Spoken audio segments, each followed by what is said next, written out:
Bem, essa é a continuação do primeiro vídeo, tá? Então, ele vai perceber que a vida humana tem alguns segredos. E esses segredos, aparentemente, ele descobriu. E dessa forma, ele consegue agora manipular a vida humana como um todo. E assim, para encontrar esse movimento da vida humana, ele precisou desenvolver alguns conceitos dentro da sua concepção marxista, e esses conceitos tentam explicar que é nesse ponto que o comunismo deveria atuar. Do mesmo modo, esses conceitos também eles são termos, nomenclaturas que desenvolvem toda uma construção e desconstrução da realidade para infiltrar na mente das pessoas a ideologia, no caso a ideologia da esquerda. E assim podemos dizer que o Gramsci mudou a nossa forma de pensar, a nossa cultura, e a consequência disso é que ele conseguiu modificar a estrutura da educação clássica. Ok? Por exemplo, tá? Bem, aqui no Brasil, esse pensador ele recebeu um tratamento especial. Essa teoria ela recebeu assim uma filtragem, tá? Ela recebeu uma nova configuração para ter uma melhor adaptação dessa teoria marxista dentro da educação através de Paulo Freire. E lá na frente nós vamos trabalhar ele um pouco mais. Então, veja bem, o Paulo Freire, deixa eu voltar aqui. Deixa eu voltar aqui a configuração. O que aqui foi que eu fiz? Um outro tema, outro trabalho que está no meu Instagram, mas aqui é sobre Antônio Gramsci. Bem, e esses conceitos, por exemplo, ele vai trabalhar a ideia de conceito de hegemonia cultural. Ele percebeu que as sociedades têm uma certa hegemonia cultural. E essa hegemonia cultural, quando ele faz a sua observação, ele percebe que dentro dessa hegemonia cultural existe o poder. E dentro desse poder, na visão dele, ele percebeu que vamos dizer assim, o que se movimenta dentro desse poder é uma espécie de segundo poder. Nós poderíamos chamar, que ele chamou também de poder psicológico. Tá? Então, a hegemonia cultural é justamente isso. O pensador de esquerda entende que o poder para controlar qualquer sociedade humana é o poder do Estado sobre a administração pública, o exército e a política. Nesse desenvolvimento, nessa atividade toda, ele percebe que existe, assim, para vocês entenderem, um segundo poder que se funde a isso.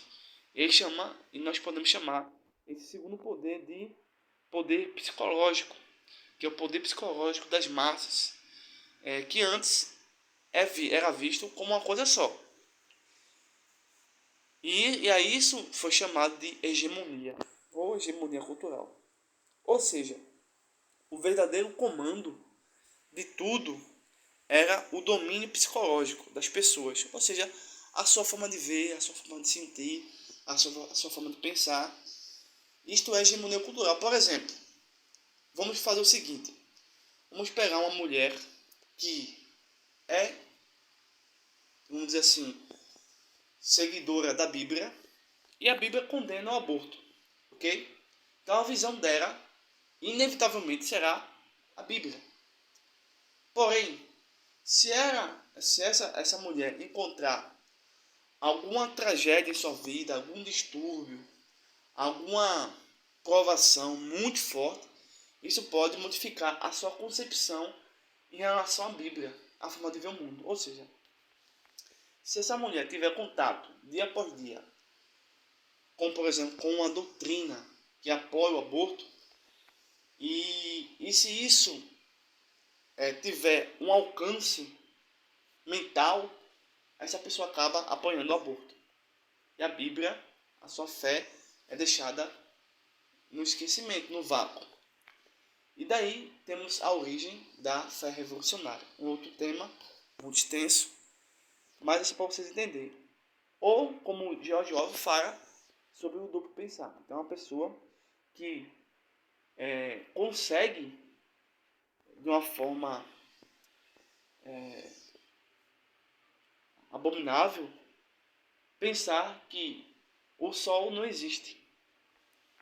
E, ao mesmo tempo, dizer que o Sol está queimando o planeta Terra. Então, são duas afirmações automaticamente contraditórias. Mas esse é o mundo que nós estamos vivendo, o mundo da ideologia. Bem, nessa forma de pensar, de criar e de estabelecer a continuidade da Revolução Comunista, eles perceberam que através desse poder psicológico era preciso se infiltrar nas igrejas, nas escolas, nos jornais e na política. E não destruir, como antigamente faziam, destruir igrejas, prédios, obras de arte e assim por diante. Então é preciso se infiltrar, se tornar pastor, se tornar padre, se tornar professor, se tornar juiz, se tornar político e assim modificar a cultura, modificar o pensamento. Mas é preciso anos de compromisso com essa pauta esquerdista. E esse domínio psicológico seria totalmente preenchido com conteúdos marxistas, tá? Propagandas marxistas e, por fim, todos seriam comunistas sem ter a menor consciência disso. Isso também significa que para tal proeza era preciso criar uma guerra contra a civilização ocidental, e essa guerra é pelo imaginário. Isso nós chamamos de guerra cultural. E para isso ter sucesso, era preciso doutrinar seus filhos nas escolas e assim criar uma geração que pense de acordo com a cartilha marxista. É o que está acontecendo hoje.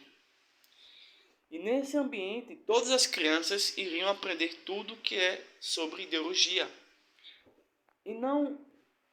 E nas igrejas, uma vez que eles entram nas instituições de ensino, eles também entram nas igrejas.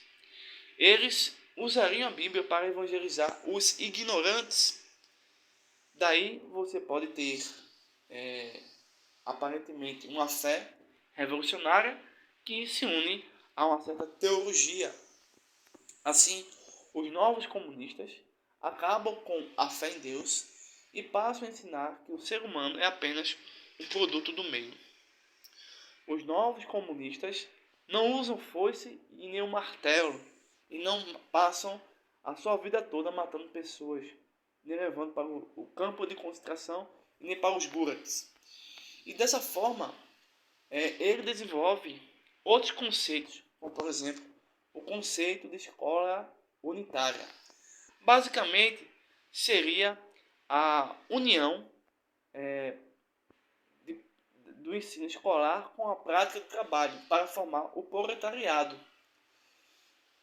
Mas na realidade, isso seria o quê? Seria que as escolas seriam o campo de treinamento para que os alunos se tornassem ativistas políticos de esquerda e os professores seriam os mentores, os agentes dessa revolução.